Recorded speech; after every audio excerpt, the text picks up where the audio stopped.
Hi friends, welcome to our channel. Friends, ఈరోజు వీడియోలో ఎప్పుడు చేసేలా కాకుండా వంట రాని వాళ్ళు కూడా చాలా ఈజీగా చేయగలిగే వెనిలా స్పాంజ్ కేక్ని ఇంట్లోనే ఈజీగా ఎలా ప్రిపేర్ చేసుకోవాలో చూద్దాం. కేక్ అయితే చాలా సాఫ్ట్గా అలాగే టేస్టీగా కూడా చాలా బాగుంటుంది. ఫ్రెండ్స్, మీరైతే ఈ వీడియోని ఎక్కడ కూడా స్కిప్ చేయకుండా వీడియోని అయితే ఫస్ట్ నుంచి లాస్ట్ వరకు చూసేయండి. అప్పుడే మీకు క్లియర్గా అర్థమవుతుంది. అలాగే వీడియోని అయితే తప్పకుండా లైక్ చేయండి. మీరు చేసే లైక్ అనేది ఇంకొంతమందికి ఈ వీడియో అనేది షేర్ అవుతుంది.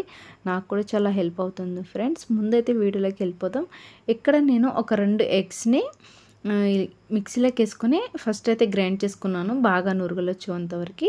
ఈ కప్తోనే 1 కప్పు వరకు షుగర్ని వేసుకొని దీన్ని కూడా గ్రైండ్ చేసుకోవాలి.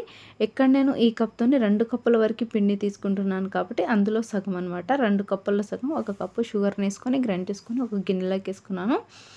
అదే కప్తోని మనం ఇప్పుడు ఈ మైదా పిండిని వాడుతున్నాను. ఇక్కడ మైదా పిండి కాకుండా గోధుమ పిండి కానీ లేకపోతే మనకి రాగి పిండి కేక్స్ కూడా నేను ఆల్రెడీ మన ఛానల్లో చేసి పెట్టాను. ఒకసారి తెల్లి చూడండి. 2 కప్స్ల పిండిని జల్లించుకున్నాక అందులో 2 స్పూన్ల వరకు బేకింగ్ పౌడర్, అలాగే 1/2 స్పూన్ వరకు వంట సోడా, కొంచెం చిటికెడంతా ఉప్పును వేసుకోవాలి.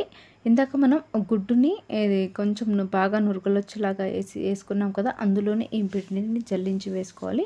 ఆ తర్వాత వెనిలా ఎసెన్స్ ఒక 5 నుంచి 6 చుక్కల వరకు వేసుకోవాలి. ఎక్కువ వేస్తే మనకి కేక్ ఫ్లేవర్ మారిపోయి చేదుగా అయిపోతుంది కాబట్టి ఒక 5 నుంచి 6 డ్రాప్స్ వరకు వేసుకుంటే సరిపోతుంది. నేనైతే ఈ పిండి వచ్చేసి ఆ కప్తో 2 కప్పుల వరకు తీసుకున్నాను. అది 1 కప్ వచ్చేసి మనకి 1/2 kg వరకు ఉంటుంది, 250 గ్రామ్స్ అలా. సో ఇక్కడ నేను ఇందులోనే ఫస్ట్ పాలు వేసుకున్నాను. ఇక్కడ మీరు పాలు కాకుండా కొంచెం ఆయిల్ వేసి ఈ పిండిని కలుపుకోవాలి. 1 కప్ వరకు ఆయిల్ని కూడా వేసుకోవచ్చు.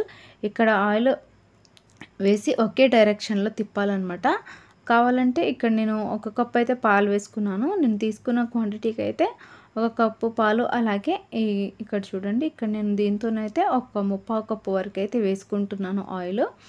సో ఫస్ట్ ఆయిల్ వేస్తే మనకి ఈ పిండిలో తొందరగా కలిసిపోతుంది.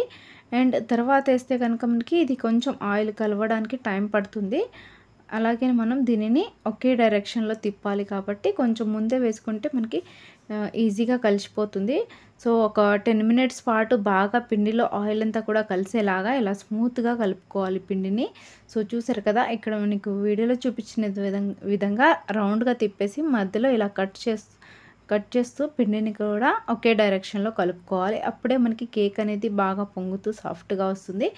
సో పిండిని అయితే ఇలా చాలా మెత్తగా కలుపుకోవాలన్నమాట. పిండి బాగా కలిసే విధంగా కలిపేసుకొని పక్కన పెట్టేసుకోవాలి. ఒక గిన్నెలో మనం దేంట్లో అయితే కేక్ చేయాలి అనుకుంటున్నామో ఆ గిన్నెలో కొంచెం ఆయిల్ అప్లై చేసేసి కొంచెం పొడి పిండిని ఇలా మొత్తం చల్లేసుకుంటే మనకి కేక్ అనేది అడుగున అంటకుండా వచ్చేస్తుంది. ఆ తర్వాత మనం రెడీ చేసుకున్న ఈ కేక్ పిండిని ఇందులో వేసేసుకొని ఇలా గిన్నెని ఒక 2 సార్లు ట్యాప్ చేసామంటే లోపల ఉన్న ఎయిర్ బబుల్స్ అన్నీ కూడా బయటికి వచ్చేస్తాయి. సో గాలి బుడగలు అనేవి లోపల ఉండవు అనమాట. సో నేను తీసుకున్న క్వాంటిటీకి అయితే మీరు ఎగ్స్ కావాలంటే ఇంకా 2 వేసుకోవచ్చు. ఫస్ట్ అయితే ఇక్కడ నేను ఒక కడాయిని డైరెక్ట్గా ఈ విధంగా స్టవ్ మీద సిమ్లో పెట్టేసి ఒక 5 మినిట్స్ పాటు వేడి అవ్వనిచ్చి ఆ తర్వాత ఈ కేక్ గిన్నెని మూత పెట్టేసి కడాయి లోపల పెట్టేసి పైనకించి ఇంకొక మూత పెట్టాను అనమాట. సో ఇలా పెట్టేసి మంటని సిమ్లో పెట్టేసి ఒక 45 to 50 మినిట్స్ పాటు అలా ఉంచేసేయాలి. ఇవి ఒకసారి అయితే మధ్యలో 30 మినిట్స్ తర్వాత నేను కేక్ని అయితే ఒకసారి చెక్ చేశాను, ఇంకా అవ్వలేదన్నమాట. లోపల అయితే కొంచెం పచ్చిగా ఉంది. కేక్ అయితే పొంగింది కానీ అది మనకి లోపల పిండి అలాగే ఉంది, ఉడుకుతుంది. సో మరోసారి నేను మొత్తం ఇలా చెక్ చేస్తున్నాను. ఒక 10 మినిట్స్ తర్వాత 10 to 20 మినిట్స్ తర్వాత చూశాను. మొత్తం కలిపి 50 మినిట్స్ పట్టిందనమాట ఇది కేక్ రెడీ అవ్వడానికి. ఎందుకంటే మనకి కింద లోపల చాకేసి చూసినప్పుడు మనకి చాకుకి ఎలాంటి ఈ పిండి అనేది అంటుకోకుండా చాక్ అనేది నీట్గా వస్తే మనకి కేక్ అనేది పర్ఫెక్ట్గా రెడీ అయినట్టు. చూసారు కదా, కేక్ అయితే మనకి పర్ఫెక్ట్గా రెడీ అయిపోయింది. అలాగే మంచి రంగులోకి వచ్చేసింది. అండ్ ఇక్కడ నేను ఒకటి చెప్పాలనుకుంటున్నాను, కింద పెట్టే మనకి కడాయి అనేది అంటే కింద సమానంగా ఉండాలన్నమాట. మధ్యలో గుంతలాగా ఉంటే మనకి ఇది కేక్ అనేది బేక్ అవ్వడానికి ఎక్కువ టైం పడుతుంది. అలాగే మనకి కొంచెం చుట్టూ చివరన అంచులు కూడా కొంచెం కింద అడుగు మాడిపోయే ఛాన్స్ ఉంటుంది.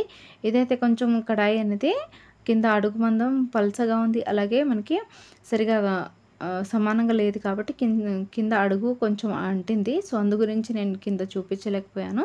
సో, ఇప్పుడైతే నేను కేక్‌ని కట్ చేసి చూపిస్తున్నాను చూడండి ఎంత సాఫ్ట్‌గా ఉందో. కేక్ అయితే టేస్ట్ కూడా చాలా బాగుంది. ఒక్కసారి అయితే మీరు ట్రై చేయండి. అలాగే మనం ఇలా గిన్నెలో కాకుండా మనం ఏదైనా మనకి కుక్కర్‌లో చేసుకుంటే ఇంకా బాగా వస్తుంది. నేను ఆ వీడియోస్ కూడా కింద డిస్క్రిప్షన్‌లో లింక్స్ అయితే ఇస్తాను. నేను రాగి పిండిది ఇంకా వేరే మైదా పిండితోనే ఇంకా 2 ఫ్లేవర్స్‌తోని చేసింది. చాక్లేట్ ఫ్లేవర్‌తోని చేసిన ఐస్ క్రీమ్స్ వీడియోస్ అయితే ఉన్నాయి. ఒకసారి అయితే నేను ఆ లింక్స్ అన్నీ కూడా కింద డిస్క్రిప్షన్‌లో ఇస్తాను చూడండి. సో, చూసారు కదా మనకి ఇలా చేత్తో పట్టుకోగానే చాలా సాఫ్ట్‌గా వచ్చింది కేక్ అయితే. సో, తప్పకుండా మీరు కూడా ట్రై చేయండి ఫ్రెండ్స్. ఎలా వచ్చిందో కామెంట్ అయితే చేయండి.